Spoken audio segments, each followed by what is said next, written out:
마태복음 14장 28절, 29절 두 절 말씀입니다.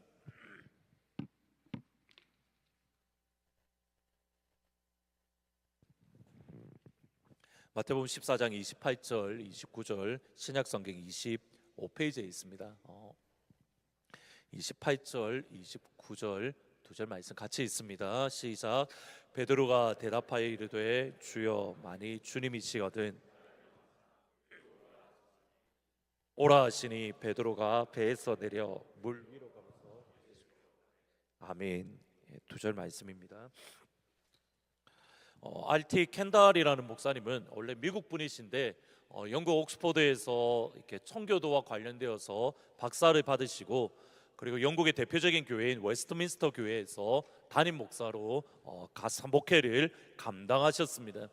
지금 보시는 임재라는 책 가운데에 켄달 목사님의 또 다른 친구 목사님의 간증이 나오는데 그 목사님의 고백이 이겁니다. 아무리 길게 잡아도 10초밖에 되지 않는 그렇게 짧은 시간의 경험이었는데 브라질에서 있는 한 호텔을 걸어가는데 갑자기 하나님의 임재, 그러니까 하나님을 만나게 되었던 겁니다.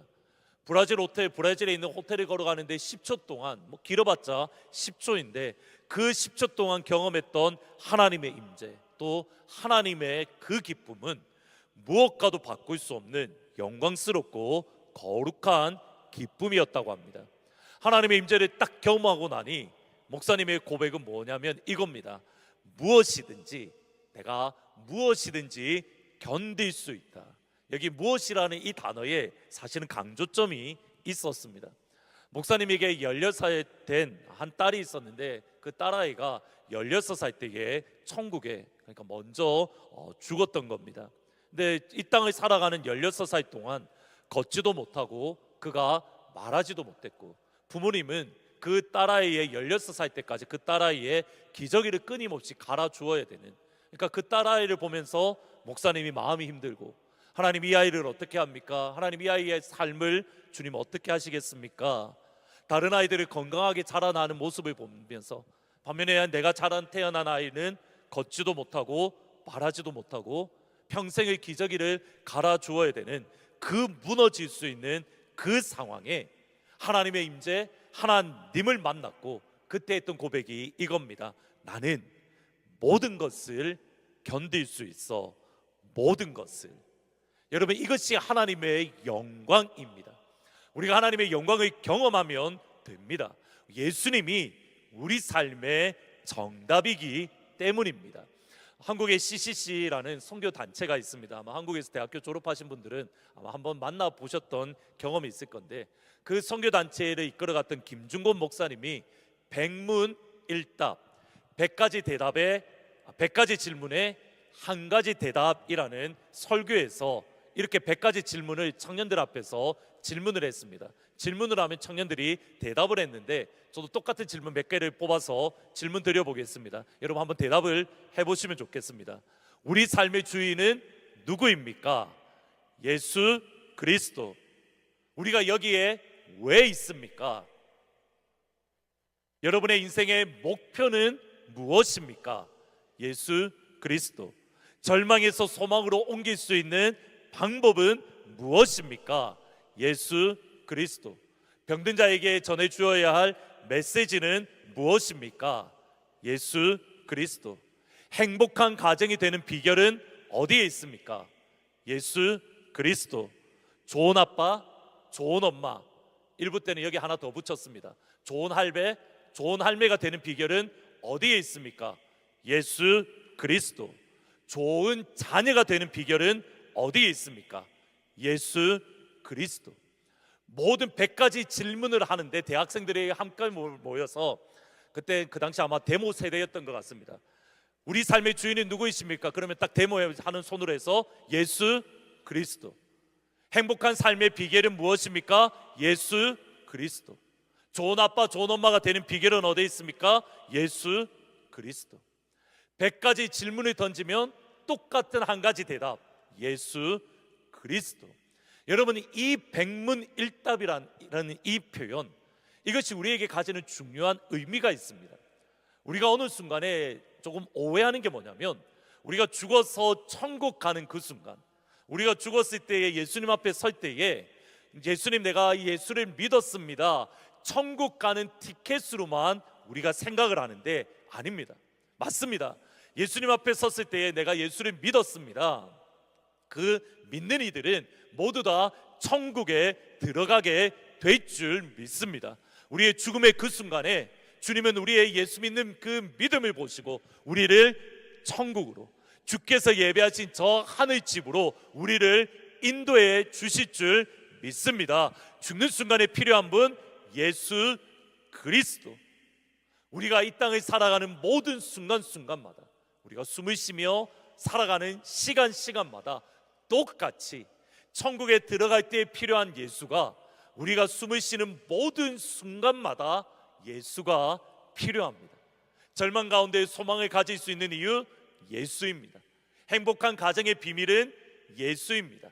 좋은 엄마, 좋은 아빠의 비결은 예수입니다. 좋은 자녀의 비밀은 예수입니다. 여러분의 가정에 예수가 필요합니다. 아멘. 여기서 더 확장되어야 됩니다. 좋은 정치의 비밀은 예수입니다. 좋은 나라의 비밀은 예수입니다. 좋은 교회의 비밀은 예수입니다. 대한민국에 필요한 분은 누구입니까? 예수 그리스도입니다. 미국 땅에 필요한 분은 누구입니까? 예수 그리스도입니다. 한 가지만 말씀드리겠습니다. 여러분, 윤석열 대통령이 예수 그리스도가 아닙니다. 이재명 씨가 예수 그리스도가 아닙니다. 그리스도인은 예수가 필요한 겁니다. 예수의 목숨 걸어야 되고, 예수를 붙잡아야 되고, 예수께 나아가야 되는 겁니다. 초점이 어디에 있는가? 우리의 시민권은 어디에 있습니까? 천국 시민권입니다. 천국 시민권으로 이 땅에 필요한 것 예수님입니다. 예수밖에 없습니다. 예수가 이 땅의 주인이 되면 이 나라는 살기 좋은 나라가 될 줄 믿습니다. 좋은 나라의 비밀, 예수 그리스도. 좋은 교회의 비밀은 예수 그리스도. 죽었을 때만 예수가 필요한 것이 아니라 우리 삶의 모든 시간 속에서 예수가 필요하기에 우리는 예수 만나기를 사모하며, 예수 만나기를 기대하며, 예수 만나기를 기도합니다. 예수님이 우리 삶의 답이기 때문입니다. 그 예수님을 향하여, 그 또는 그 예수와 함께 예수를 향하여 달려가는 것, 이것이 2025년 우리의 목표입니다. 도약, 함께 달려감, 함께 뛰어가는 것. 예수님을 향하여 달려갑니다. 예수와 함께 달려갑니다.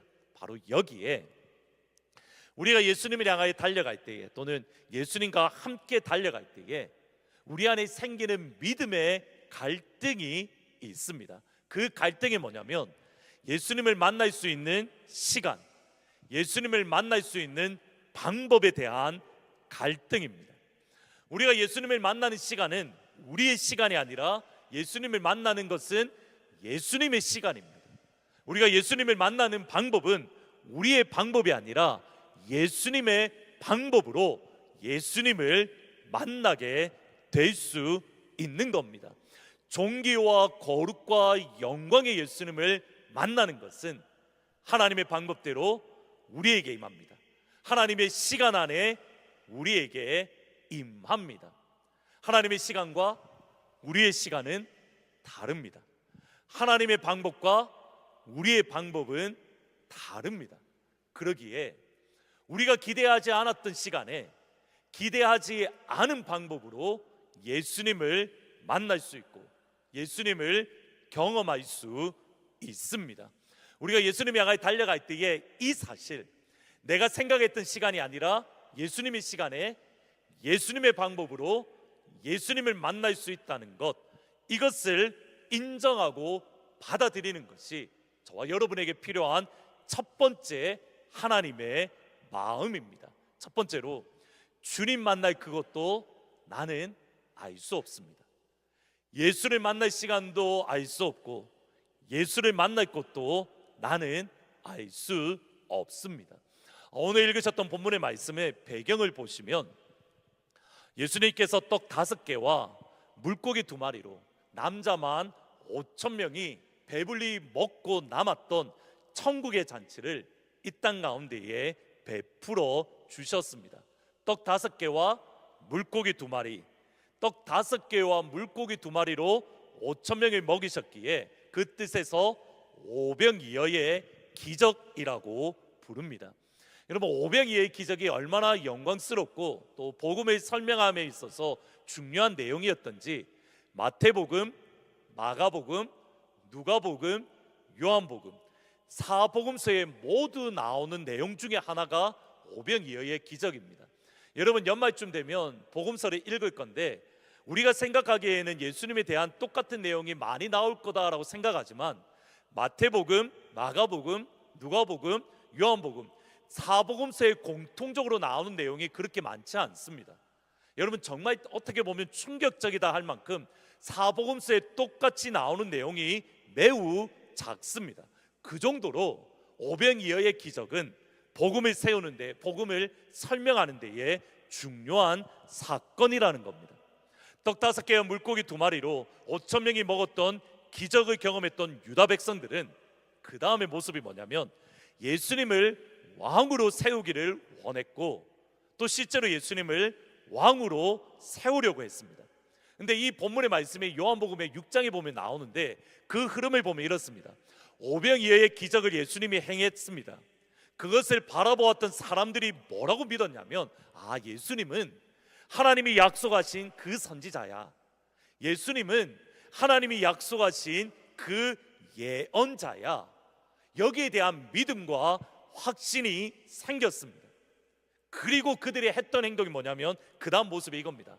예수님이 왕이 되면 하나님이 약속하신 그분이니까 우리나라가 부유한 나라가 될 거야, 우리나라가 강건한 나라가 될 거야, 그렇게 생각하고 확신했는데 문제는 잘못된 생각과 잘못된 확신입니다.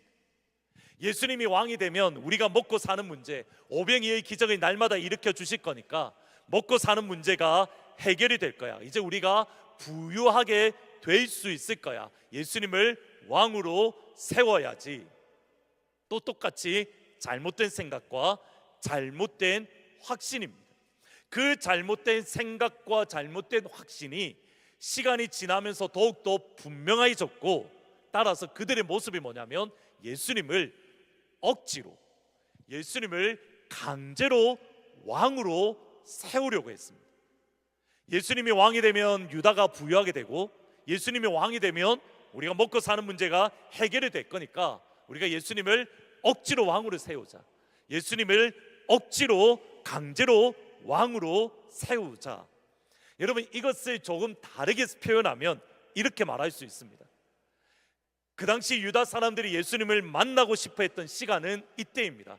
예수님이 떡과 포도주를 마음껏 먹을 수 있는 지금입니다. 그들이 예수님의 은혜, 하나님의 은혜를 경험하고 싶었던 방법은 뭐냐면 떡과 물고기를 마음껏 먹는 그 방법으로 하나님의 은혜를 경험하고 싶었고 하나님을 만나고 싶어 했던 것, 다시 말하면 돈 걱정 없는 그것을 통해서, 내가 부자가 되는 것을 통해서 하나님을 만나고 싶고 하나님의 은혜를 경험하고 싶었습니다. 그리고 이것이 우리가 생각하는, 우리가 원하는 하나님 만나고 싶어하는 시간이고 우리가 원하는, 하나님 만나기 원하는 방법입니다. 여러분, 여기에 먼저 오해가 있으면 안 됩니다.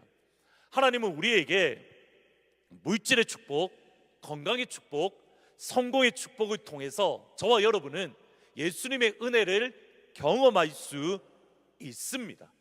하나님께서 여러분에게 물질을 주신다, 하나님께서 여러분에게 건강을 주신다, 그 시간은 하나님의 은혜와 하나님의 사랑을 경험할 수 있는 축복의 시간인 것 맞습니다. 시편 받기 싫으십니까? 왜 그렇게 다들?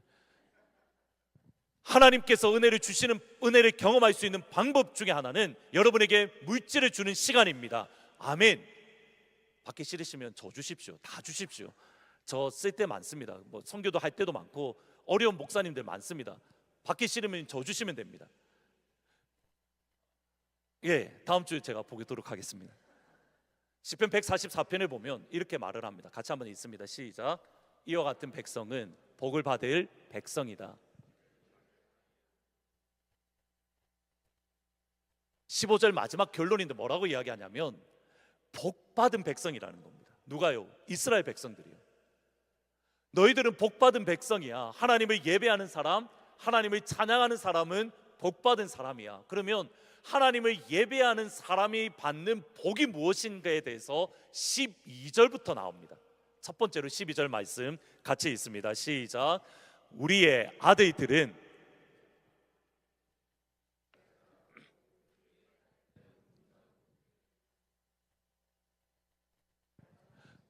이 복을 누구한테 준다는 겁니까?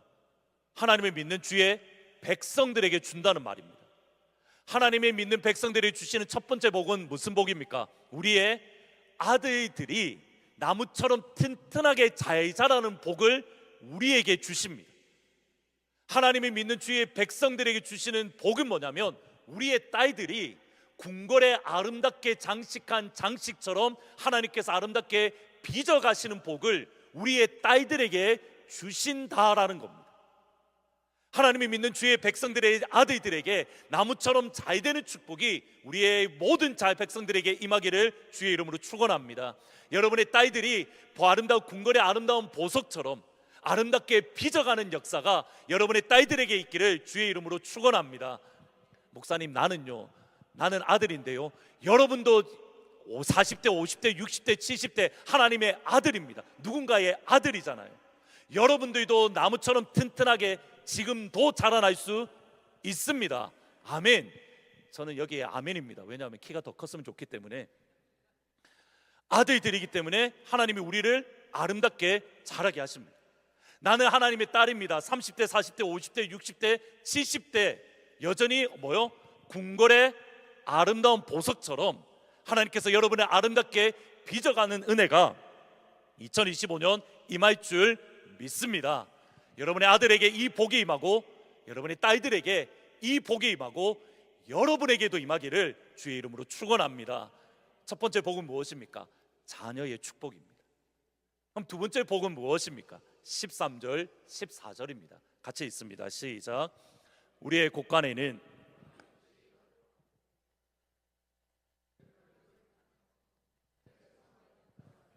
우리가 먹이는 소들은 살이 찌고 낙태하는 일도 없고 잃어버리는 일도 없으며 울부짖는 소리가 전혀 없을 것이다. 무슨 복입니까?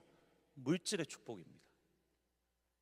곳간에 온갖 곡식으로 가득하고 양들이 수천 배, 수만 배가 자라나고 늘어나고 소들이 살찌고 낙태하는 일도 없고 거리에는 동물들의 울음소리로 가득한 것. 여러분, 이것을 우리에게로 적용하면 어떻습니까? 여러분의 사업이 2025년 수백 배, 수천 배가 확장되는 역사가 하나님의 백성들이 주시는 축복이고, 집사님 받으시기를 축원합니다. 여러분의 직장에서 여러분이 하는 일마다 한 번만에 성공하고, 실험을 했는데 한 번만에 성공해서 박사과정을 5년 만에 할 거를 3년 만에 끝내는 축복이 임하고, 방금 아멘한 자매에게만 박사과정 빨리 끝내기를 축원합니다. 근데 잠깐만 곁길로 세면, 제가 사실은 저희 코람대어 친구들이 학위 빨리 받고 빨리 자기 갈 길을 가기를 기도했었거든요.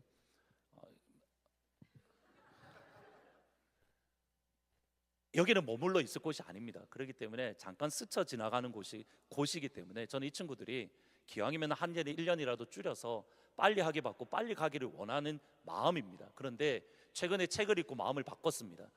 존 그리어 목사님이 하시는 말씀이 뭐냐면 이겁니다. 이 친구들이 여기서 졸업하면 바로 사회로 나가기 때문에 사회 나가기 전에 예수 만나야 된다는 겁니다. 예수 만나고 나가야지 그냥 나가면 안 된다. 그래서 4학년 때까지 예수 안 만났다는 친구들은 1년 동안 단기 선교 다 보낸답니다. 단기 선교 가서 예수 만났다는 확신이 있으면 그 다음에 세상에 보낸답니다. 우리 코람대오가 그렇게 되기를 축원합니다. 여러분, 예수 안 만나면 박사 1년 더 해도 괜찮습니다. 아멘이 갑자기 뚝 떨어지는데, 예수 안 만나면 석사 과정 1년 더 해도 됩니다. 다른 데 가서 포닥 한 번 더 해도 되고, 여기서 포닥 3년, 4년, 5년 해도 충분합니다. 하나님이 살려주시고 먹여주시고, 여러분이 포닥 5년 한 과정을 하나님께서 나중에 다 갚아주십니다. 여러분이 지금 목숨 걸어야 될 것은 물론 학문입니다. 그러나 이 자리에서 예수 만나고 떠나겠다라는 결심. 그래서 제가 기도를 바꿨습니다. 박사과정 빨리 끝내는 게 아니라 예수 만나고 떠나게 해주십시오. 예수 경험하고 떠나게 해주십시오. 졸업 앞둔 친구들 저한테 오십시오. 목사님 아직 예수 안 만났습니다. 멕시코 보내겠습니다. 걱정하지 마십시오. 가 보낼 때 많습니다. 예수 만나는 것이 축복입니다. 그 가운데에 다른 사람들 1년 연구해야 될 것 한 달만 연구해도 성공하고, 그것이 하나님께서 하나님의 백성들에게 주시는 축복이라는 겁니다. 2025년 우리에게 자녀의 축복이 임하고 우리에게 물질의 복이 임하기를 주의 이름으로 축원합니다. 아멘. 우리에게 생기는 갈등은 이런 일만 있으면 좋겠는데 이런 일만 있는 것은 아니라는 겁니다. 우리의 자녀들이 잘 되는 과정 속에서 하나님께 감사하고, 우리의 딸들이, 우리 아들들이 잘 되는 걸 통해서 하나님께 영광 돌리고 싶은데, 때로는 우리의 자녀들이 생각하지 않았던 길로 가기도 하고, 우리의 비즈니스가 점점점 잘 되는 거였으면 좋겠는데 때로는 우리의 비즈니스가 어려운 가운데에 때로는 주님을 만나기도 하기 때문입니다. 지금 정확하게 제자들이 그렇습니다. 여러분, 제자들은 오병이어의 기적이 일어났던 곳을 진짜 떠나기 싫었습니다. 어느 정도 떠나기 싫었냐면 14장 22절을 보면 알 수 있습니다. 같이 한번 읽어보십니다. 시작. 예수께서는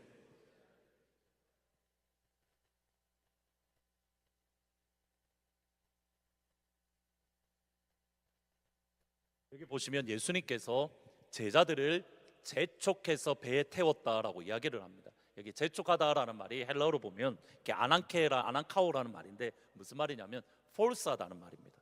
compel하다는 말입니다. 예수님이 강제로 제자들을 뭐 했다는 겁니까? 배에 태웠습니다.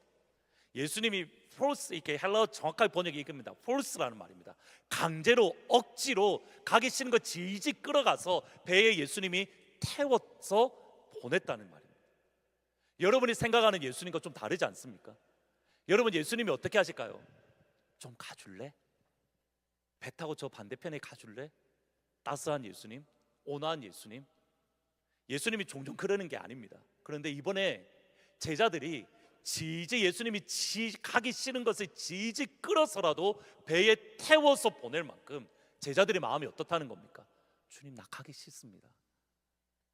오병이의 기적이 일어났던 그곳에서 주님, 나 가기 싫습니다. 또 어디로 보내십니까? 반대로 보냅니다. 주님, 나 진짜 가기 싫고 여기에 있고 싶습니다. 제자들이 가기 싫었다는 뜻입니다. 무엇 때문입니까? 가만 생각해 보면 답은 금방 나옵니다. 사람들이 예수님을 왕으로 세우려고 합니다.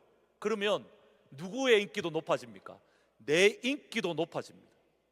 예수님이 왕이 되면 나는 예수님이 왕이신 그 나라의 사람들을 함께 통치하고 다스릴 수 있습니다. 남자만 5천 명이라고 했습니다. 그 5천 명 가운데 이런 사람이 분명히 있을 겁니다. 베드로에게 찾아와서 이렇게 말했을 겁니다. 베드로 선생님, 내가 예수님이 너무 만나고 싶습니다. 내가 건강이 아픈데, 내가 지금 병이 들었는데 예수님이 나에게 기도하면 내가 치료받을 것 같습니다. 나 예수님 한 번만 만나게 해주세요. 베드로에게 줄을 쭉 서는 사람이 생깁니다. 안드레에게 다가가서 하는 사람이 있습니다. 안드레 선생님, 내가 예수님을 만나게 해주세요. 내가 빵도 없고 물고기가 없는데 예수님이 떼주는 물고기와 빵으로 내가 여러 바구니를 갖고 싶습니다. 안드레에게 줄 서는 사람들이 생길 수도 있습니다. 예수님이 왕으로 세우려 하는 그 순간 제자들도 똑같이 인기가 높아지고, 제자들 역시도 그 가운데에서 예수님의 기적을 경험하고 싶었습니다. 기적의 자리, 기적의 장소에 있고 싶었습니다. 그런데 예수님은 억지로, 강제로 그들을 배에 태워서 기적의 장소와 정반대 방향으로 보내었습니다. 예수님이 반대 방향으로 보내면, 예수님이 보냈습니다. 그러면 이 사람들은 편안하게 순풍에 돛에 순풍 달린 것처럼, 맞죠? 이렇게 갔을까요? 그것도 아닙니다. 예수님이 억지로 보냈는데 폭풍이 일어납니다. 여러분, 가기 싫은 건 둘째 문제고, 예수님이 가라니까 알겠습니다, 가겠습니다, 자원하는 마음으로 갔습니다. 근데 폭풍이 일어납니다. 마음이 좋을까요? 힘들까요? 힘듭니다. 안 그래도 가기 싫은 것을 억지로 예수님이 강제해서 보냈는데 길도 평안한 게 아니라 길까지 어렵습니다. 폭풍이 일어납니다. 죽을 것 같습니다. 마음이 너무 괴롭습니다.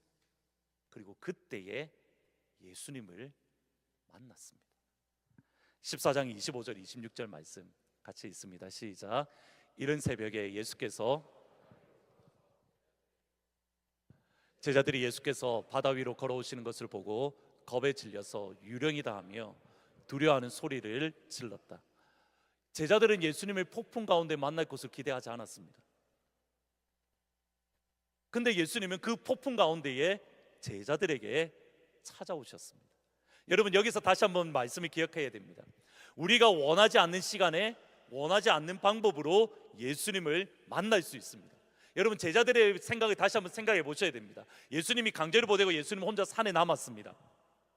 가기 싫은 거 억지로 갔습니다. 폭풍이 일어났습니다. 제자들은 예수님을 만날 생각도 안 했고 만날 시간도 아니고 만날 방법이라고 고려하지 않았습니다. 그런데 예수님은 어떻게 오십니까? 폭풍 가운데에 생각하지 않았던 시간에 생각하지 않았던 방법으로 물 위를 걸어서 예수님을, 제자들을 찾아갔습니다. 예수님을 만났습니다. 예수님을 보았습니다. 제자들이 어떨까요? 예수님이 폭풍 가운데 물 위를 걸어서 나한테 오시네, 할렐루야. 가기 싫은 거 억지로 보내서 내가 가는 가운데에 폭풍 가운데에 있는데 마음이 너무 힘들었는데 예수님이 저 멀리서 바다 위로 걸어서 옵니다. 역시 주님은 나를 사랑하셔. 예수님은 나를 진짜 기뻐하셔. 주님 찬양합니다. 주님 경배합니다. 제자들이 이랬나요? 뭐라고 했죠? 유령이다. 예수님 만날 시간이 우리와 다르다는 것을 인정하지 않으면 예수님이 찾아오시는데 뭘로 알고 있는 겁니까? 유령으로 알고 있는 겁니다. 예수님을 만날 방법이 우리와 다를 수 있다는 것을 인정하지 않으면 예수님이 물 위를 걸어오실 때 뭐라고 이야기합니까? 아까 1부 때는 사탄이다라고 이야기를 하시던데 사탄으로 생각할 수가 있습니다. 제자들이 실제로 그랬잖아요. 여러분, 제자들이 예수님이 물 위를 걸어오는 거 보면서 귀신이다 요것만 했을까요? 생각을 해보면 아닌 것 같습니다. 이 당시 유대인들은 귀신을 쫓아내었다라는 기록들이 있습니다. 그러면 예수님이 저 멀리서 바다 위로 걸어오고 있습니다. 귀신이다라고 생각합니다. 어떻게 했을까요? 귀신아 빨리 오십시오 이라 했을까요? 물 위를 걸어오는 예수님을 향하여 뭐라고요? 예수의 이름으로 명하노니 귀신아. 여러분은 귀신이 다가오면 아멘 할렐루야 빨리 오십시오 할 겁니까? 귀신이 다가옵니다. 뭐라고 할까요? 예수의 이름을 명하노니 떠나가라. 근데 누구를 물리친 겁니까? 예수님. 내가 원하는 시간과 다를 수 있다는 것을 인정하지 않으면 예수님이 다가오는데 귀신아 물러가라라고 예수님을 떠나보낼 수 있습니다. 내가 원하는 방법으로 올 수 있다는 것을 인정하지 않으면 물 위로 걸어서 오시는 예수님을 향하여 사탄아 떠나가라, 예수님을 외면할 수 있습니다. 여러분, 우리 예수님과 성령님은 인격적인 분입니다.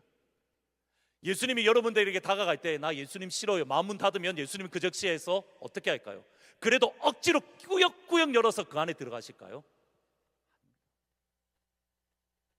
예수님은 인격적이고 성령님은 인격적인 분입니다. 그러게 여러분 기도할 때에 예수님 내 마음에 오십시오, 성령님 내가 환영합니다, 나에게 임하십시오. 반대로 사탄아 물러가라, 귀신이다, 예수님 그 자리를 떠나갑니다. 예수님을 만날 수 있는 너무 좋은 기회인데, 예수님을 찾아오시는 놀라운 영광의 시간인데, 예수님 만날 수 있는 시간이 나와 다르다는 것을 인정하지 않으면, 예수님 만날 수 있는 방법이 나와 다르다는 것을 인정하지 않으면, 그리고 우리는 마음에 이렇게 힘들게 생각합니다. 예수님 찾아왔다가 귀신아 떠나가라고 해서 가버리셨는데 여러분의 마음은 어떻겠습니까? 괜히 예수님 나한테 보내갖고 내가 이 생고생을 하고 있다고, 예수님이 보내갖고 배 타고 가는데 풍랑 맞아갖고 나 이렇게 어려움 겪고 있다고, 예수님 어디에 계십니까?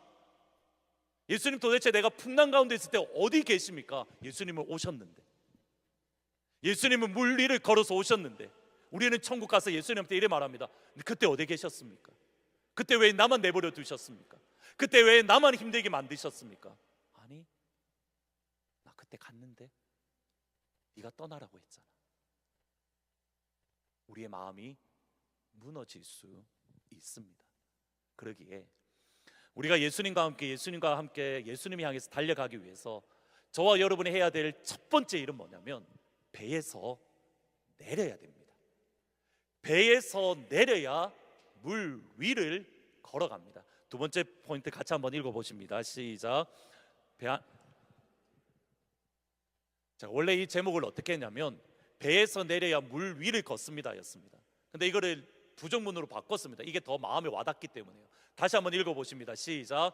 배 안에서는 물 위를 못 걷습니다.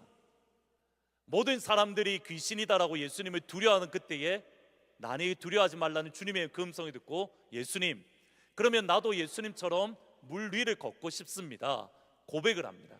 같이 한번 읽어보십니다. 베드로와 예수님과의 관계 속에서 어떤 반응이 오가는가를 보시면 됩니다. 마태복음 14장 28절 29절입니다. 오늘 본문입니다. 시작. 베드로가 예수께 명하사 물 위로 오라옵소서 하니 오라 하시니 베드로가 배에서 내려 물 위로 걸어서 예수께로 가되. 아멘. 여러분, 베드로와 예수님과의 반응을 가만히 보셔야 됩니다. 첫 번째로는 예수님이 걸어오셨습니다. 걸어오시는 예수님을 바라보면서 베드로가 이렇게 말합니다. 예수님, 나도 물 위를 걸어서 예수님께 가게 해주십시오. 기도합니다. 예수님이 뭐라고 하십니까? 오라라고 하십니다. 그 다음 베드로가 뭐 했습니까? 물의 배에서 내렸습니다. 다시 한번 보셔야 됩니다. 예수님이 물 위를 걸어오셨습니다. 예수님께로 내가 가게 해주십시오. 예수님이 오라 하십니다. 베드로의 다음 반응이 물의 배에서 내렸습니다. 여러분, 기도 잘 하셔야 됩니다. 베드로가 주님 나도 물 위를 걷고 싶습니다라는 이것 때문에 굳이 배에서 내리는 일들이 일어났습니다. 베드로가 뭐라고 기도했으면 좋았을까요? 주님, 배가 저절로 예수님께 가게 해주십시오 하면 배 안에서 갔을 겁니다. 근데 베드로의 기도는 뭡니까? 물 위를 내려서 나도 주님께 가게 해 주십시오. 여러분, 이 과정을 잘 보셔야 됩니다. 베드로가 예수님께 가기 위해 해야만 하는 일은 무엇입니까? 물 위를 걸어서 예수님께 가기 위해서, 저기 계신 예수님께 가기 위해서는 먼저 배에서 내려야 됩니다. 내려야 물 위를 걸어갈 수 있는 겁니다. 배 안에 있으면 물 위를 걸을 수 없습니다. 세상을 움직이는 리더의 기도라는 책이 있습니다. 여기 회사에서 이렇게 임원들이나 또는 임원이 아니더라도 직장인들 또는 비즈니스 하시는 분들은 한번 읽어보시면 기도함으로써 예수 믿는 신앙과 세상의 비즈니스와 또는 세상 가운데 직장 가운데에 어떻게 통합된 삶을 살 수 있는가. 우리가 하는 고백은 이겁니다. 예수 믿는 상태로 비즈니스, 예수 믿는 믿음으로 비즈니스를 하면 망합니다. 우리는 이렇게 말하지만 예수 믿는 믿음으로 비즈니스를 할 때 하나님께서 어떻게 은혜를 주시는가를 보여주는 책입니다. 한번 읽어보시면 좋을 것 같습니다. 여기에 앤드류라는 분의 이야기가 나옵니다. 1952년 한국에 전쟁이 있을 때에 앤드류라는 사람이 미국에서 강가에서 기도를 하기 시작합니다. 그 당시 세계 대전 때에 그가 부상을 입어서 발과 발목이 다쳐서 불구가 되었습니다. 근데 자꾸 기도만 하면 마음속에 일어나는 게 뭐냐면 하나님의 마음이 선교사로 가라는 겁니다. 다리가 다쳐서 불구인데 선교사로 가라. 그냥 한 번이 아니라 계속 일어나니까 하나님, 선교사로 가라니까 알겠습니다. 그런데 내 모습을 보십시오. 나는 그 선교사로 공부도 하지 않았습니다. 하나님, 내 다리를 보십시오. 전쟁 때 내 다리 다쳤잖아요. 내가 한 블록만 걸어가도 곧 너무 아파서 내가 덜썩 주저앉고 한 블록 이상 가지 못하는데 내가 어떻게 선교사로 나갈 수 있겠습니까? 하나님의 부르심이 있다는 건 알겠는데 자신의 상황 또 자신의 건강을 보니 선교사를 감당하기에 불가능해 보이는 겁니다. 하나님은 계속 선교사로 나가 하나님, 하고 싶은데 내 모습을 못합니다라고 끊임없이 씨름을 했던 겁니다. 그리고 그날 끊임없이 씨름하는 가운데 저는 이렇게 표현을 합니다. 밖에서 믿는 믿음이 내 안에 쑥 들어와 버린 겁니다. 어떤 믿음이 쑥 들어왔냐면, 그래, 하나님 앞에 내가 온전한 순종을 하는데 내가 한번 순종을 해봐야겠다라는 마음이 들면서 그 순종의 의미를 어떻게 했냐면, 다리가 다쳤던 그 다리를, 얼마 걷지도 못하면 덜썩 주저앉는 그 다리를 한 발자국 탁 내밀었습니다. 무슨 마음이에요? 하나님이 순종한다는 마음으로. 내가 하고 싶어서가 아니라 하나님이 자꾸 하라고 하니까 알겠습니다, 내가 하나님께 순종하겠습니다. 아픈 다리로 한 살 탁 내밀었습니다. 깨끗하게 치료되었습니다 라고 하고 싶습니다. 순종해서 한 발자국 탁 내밀었습니다. 아파서 죽을 뻔해서 다리에 덜썩 주저앉았습니다. 하나님이 말씀해서 내밀었는데 아파서 덜썩 앉았습니다. 다시 일어나서 한 발자국 더 내밀었습니다. 괜찮아지고, 더 내미니 괜찮고, 더 내미니 괜찮고. 하나님께서 한 발자국이 아니라 두 발자국, 세 발자국 나아가는 그 시점 가운데에 다리를 치료하셔서, 이분이 이후에 선교사가 되어서 어떤 선교사를 하셨냐면, 공산권 국가에, 당시 냉전 시대 가운데 공산권 국가에 성경책을 나르던 사역을 하셨습니다. 여러분, 이분이, 이 선교사님이 앤드류 형제라고 불리는, 하나님의 미술꾼이라고 불리는데, 이분이 저희들이 아는 이삭 선교사님을 만나셔서 하셨던 말씀이 그겁니다. 북한에 풍선에다가 전도지 넣어서 보내면 그 가운데에 역사가 일어날 겁니다. 오픈 도어를 여셨던 분입니다. 보셔야 됩니다. 한 발자국이 아니라 두 발자국, 세 발자국. 하나님의 영적 법칙이라고 말할 수 있는 것이 있습니다. 한번 여러분 주보에다가 꼭 적어서 이거를 마음속에 꼭 새기면 좋겠습니다. 첫 번째로는 하나님께 기도합니다. 하나님을 간절히 찾습니다. 하나님을 간절히 찾을 때 하나님은 뭐라고 이야기하시냐면, 말씀해 주시며 불가능한 것을 요구합니다. 하나님께서 불가능한 것을 말씀하실 때에 불가능함에도 불구하고 믿음으로 한 발자국을 내딛습니다. 그때의 4번, 기적이 일어납니다. 여러분, 이것은 하나의 영적 공식과 같습니다. 내가 하나님을 간절히 찾을 때에 하나님은 나에게 불가능한 것을 요구합니다. 이거 불가능한데 하나님이 주신 말씀이니 내가 믿음으로 내딛습니다. 그때의 기적이 우리 삶 가운데에 일어나는 것. 여러분, 이러한 예는 수없이 많이 있습니다.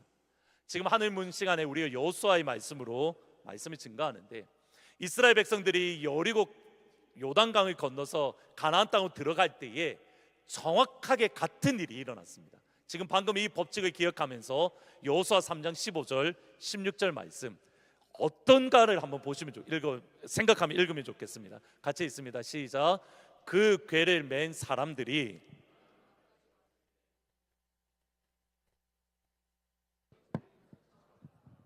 그 궤를 맨 제사장들의 발이 요단강 물에 닿았을 때에 위에서부터 흐르던 물이 멈추었다.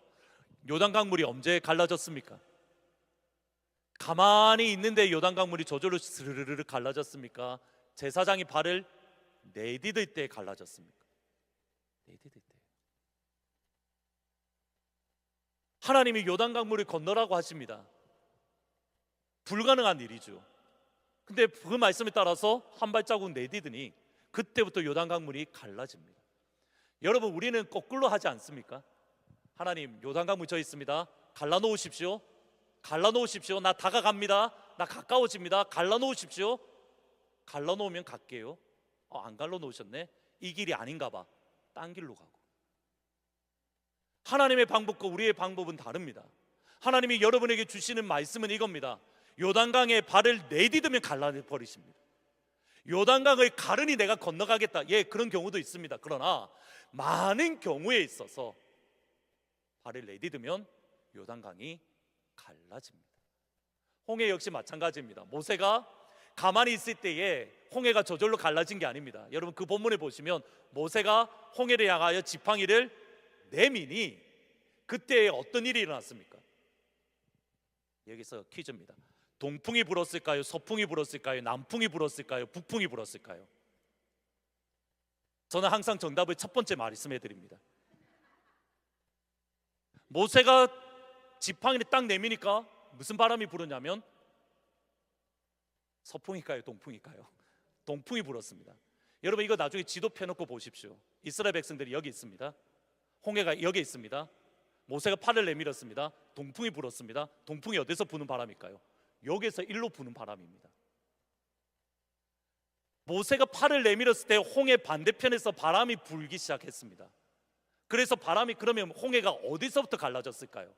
내가 보이는 요 눈앞에서 갈라졌을까요? 안 보이는 저 반대쪽에서 갈라졌을까요? 반대쪽에서 갈라졌습니다.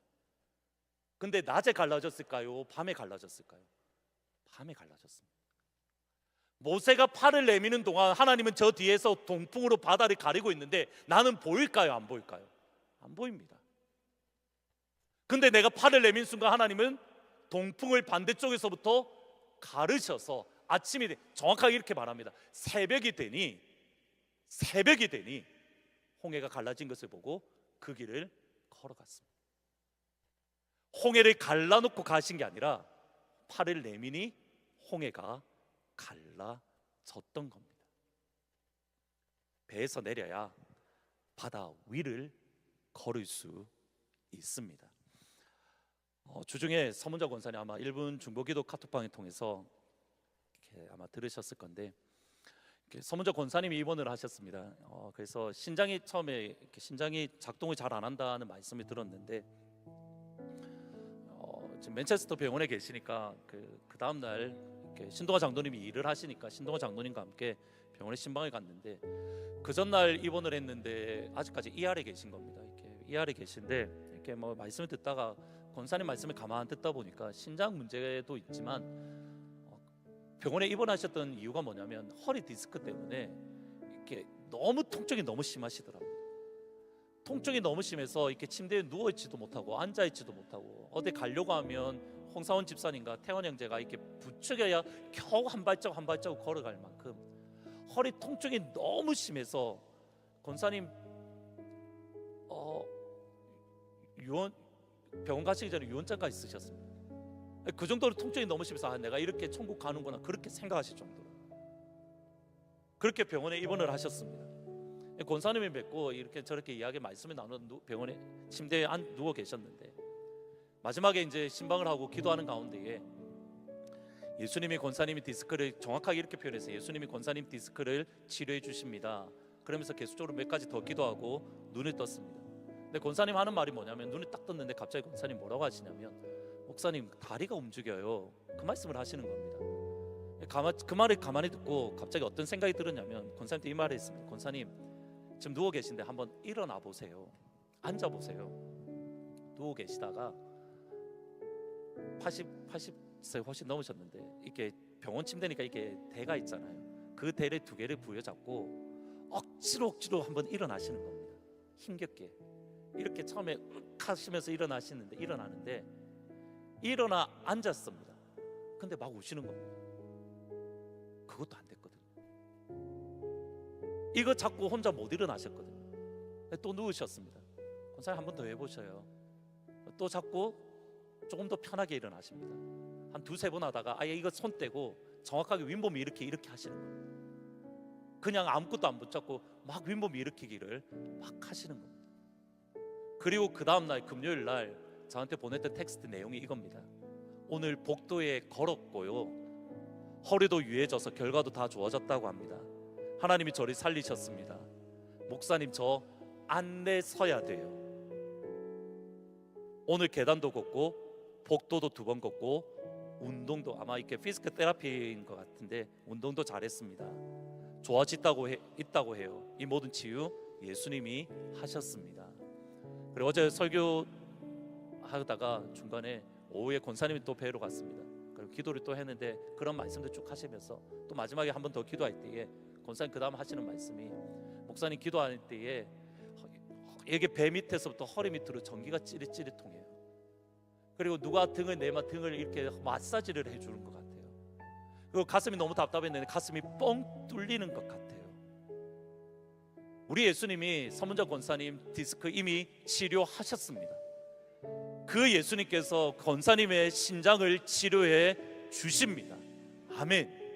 여러분 제가 드리고 싶은 말씀은 이겁니다. 권사님이 배에서 언제 내렸습니까? 내린 순간이 보이십니까? 기도했습니다. 다리가 움직였습니다. 움직이네. 근데 나는 허리가 아프니까 못 일어나. 80세 넘으신 분이 허리가 아파서 유언장까지 쓰셨던 권사님이 나는 못 일어나가 아니라 젊은 목사, 손자 같은 목사가 권사님 한번 일어나 보세요라고 할 때에 그 대를 붙잡고 억지로 일어나려고 했던 그 순간에 그것이 다름 아닌 불가능 가운데 믿음으로 한 발자국 내디뎠던 순간이고, 그것이 한 번 쌓이니 하나님이 완전히 회복시켜 주셨습니다. 지금 걷고 조만간 아마 보실 겁니다. 제가 뛰는 것까지 봤어야 됐는데 걷고 마음껏 막 마음대로 움직이십니다. 목사님 이거 보세요 계속 이러고 계십니다.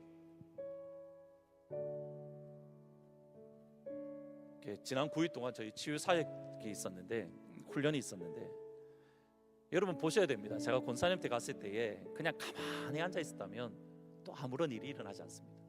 예수님이 권사님은 디스크 치유하셨습니다. 여러분 이 말을 여러분 저만 하면 될까요? 여러분도 하면 일어날까요? 그래도 목사님인데 목사님이 하는 게 좀 더 영빨이 있지 않겠습니까? 제 말이 맞나요? 여러분들이 기도하면 낫나요, 안 낫나요? 낫습니다. 근데 왜 안 하시죠? 적나라하게 표현하면 이렇습니다. 제가 왜 주저주저 할까요? 기도했다가 안 나오면 저는 어떤 목사인가요? 영빨 없는 목사로 쪽팔리잖아요. 여러분들이 옆에 있는 사람들한테 기도 안 하는 이유는 뭔가요? 남편과 아내를 위해서. 그나마 남편과 아내, 애들은 좀 낫죠. 애들은 뭐 하든지 말든지 뭐 엄마 그런갑다 할 건데 왜 안 하죠? 기도했다가 안 나오면 부끄럽잖아요. 근데 여러분 생각해 보세요. 병든 자가 있느냐? 저는 불러다가 기도할 것이요. 누가 하신다고요? 치료는 예수님이 하신댔잖아요. 제가 선포했습니다. 안 나왔습니다. 누가 부끄럽나요? 제가 부끄러운 일인가요? 내가 부끄러워해야 될까요? 저는 영빨이 없는 목사인가요? 믿음으로 순종하며 나아가니 하나님이 그 가운데 역사를 일으켜 주시더라는 겁니다. 주중에 빌 존스 목사님이라는 분의 이렇게 말씀이 너무 듣고 싶어서 갑자기 왜 그랬는지 모르겠는데 다 듣지도 못했는데 사실은 유튜브 영상을 찾다가 그림 하나를 올리셨습니다. 그 그림이 이겁니다. 이렇게 번역을 해놨는데, 우리는 때때로 기도하기를 멈춥니다. 그만둡니다. 왜냐하면 기도에 응답이 없는 것이 하나님의 응답이라고 착각을 하고, 표현이 어려운데 The absence of an answer is the answer, God's answer. 우리가 그렇게 어수하고 기도하기를 멈춘다. 여러분 이 말의 의미가 뭐냐면 이겁니다. 하나님이 우리에게 기도 응답을 주는 게 세 가지라고 우리는 흔히들 말합니다. 기도하자마자 즉각적으로 이루어지는 것, 기도하는데 아직까지 때가 아니니까 기다려라고 하시는 것, 세 번째로는 그거 네 거 아니야, 기도 응답이 없는 것도 응답이라고 말을 합니다. 근데 우리의 오해는 뭐냐면 기도 응답이 없는 그때에 이거는 내게 아닌가 봐라고 기도를 멈춰버린다는 거. 나 혼자 착각하고 앉아 있는 겁니다. 왜요? 부끄럽기 싫으니까요. 배에서 내리기 싫으니까요. 나도 모르게 나만의 영적 안전지대를 높게 쌓아서 그 밑으로 내려가지 않더라는 겁니다.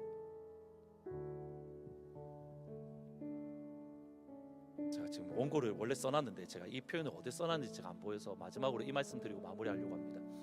여러분 지금 여러분 다 배 안에 있습니다. 한번 생각을 해보셔야 됩니다. 배 안에 있습니다. 예수님이 억지로 태워서 배 안에 있습니다. 폭풍이 일어납니다. 예수님이 저기 계십니다. 오라고 하십니다. 여러분이 배 안에서 40일을 금식 기도를 합니다. 여러분은 물리를 걸을 수 있을까요? 제가 질문이 너무 어렵나요? 지금 여기가 배입니다. 예수님이 오라고 하셨습니다. 근데 나는 배 안에서 40일 금식 기도를 합니다. 주님, 물리를 걷고 싶습니다. 물리를 걷고 싶습니다. 40일 금식 기도를 합니다. 그럼 저는 지금 물리를 걷고 있나요? 40일을 걸어도 배 안이니까 80일을 해봐야겠구나. 80일 금식 기도하기를 축복합니다. 80일 금식 기도를 합니다. 근데 배 안에 있으면 물리를 걸을 수 있습니까? 못 걷습니다. 여러분 배 안에서 40일을 하든 100일을 하든 1000일을 하든 아무 의미 없습니다. 주님께서 오라는 말씀을 들으면 또 안 들었는데 그냥 가면 빠집니다. 그 음성을 들으면 배 안에서 40일 금식 기도하는 게 아니라 일어나서 배에서 내리면 물 위를 걷습니다. 여러분의 영적인 안전지대에서 일어나서 바다를 향하여 한 발을 내디디십시오. 주님을 향하여 달려갈 수 있습니다. 오늘 이 시간 우리에게 주어진 영적인 안전지대에서 벗어나서 물 위를 걸어가는 우리 하트포드 제2장로교회 모든 성도가 되기를, 배 안이 아니라, 그래서 제가 아까 기도 잘해야 된다는 말이 이 말입니다. 괜히 물 위를 걷겠다고 해갖고 물 위를 내려가지 말고 배로 예수님께 가고 싶습니다라고 기도를 하셔도 되지만, 가능하면 물 위를 걸어가십시오. 2025년 우리의 삶을 되돌아보면서 우리 함께 물 위를 걸어가는 그 축복이 있기를 주님의 이름으로 축원합니다.